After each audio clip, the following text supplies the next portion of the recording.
Assistant Police Chief Darren Allison with an update this afternoon.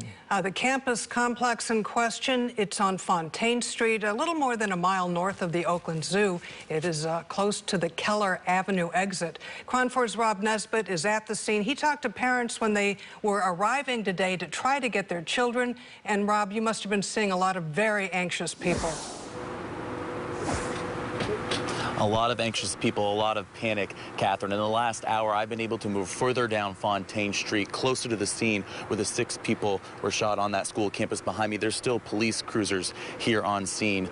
All of the victims, as police said earlier in the show, they were adults. So that was at least a relief to the parents who were rushing here to pick up their kids who were ranging in age from middle school up to high school. Here's some video of what the scene looked like earlier today. Police getting the call around 12:45 p.m.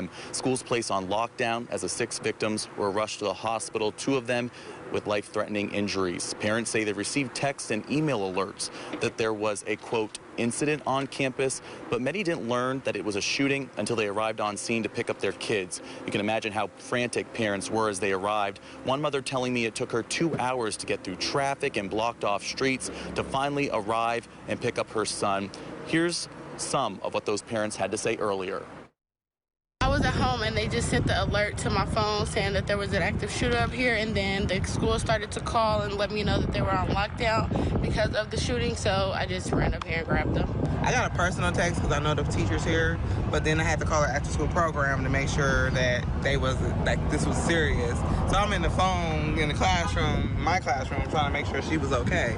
So just hearing that, it was just kind of like, what's going on? Like, I thought it was like a fire or something, or, you know, something not as major as a shooting down the street.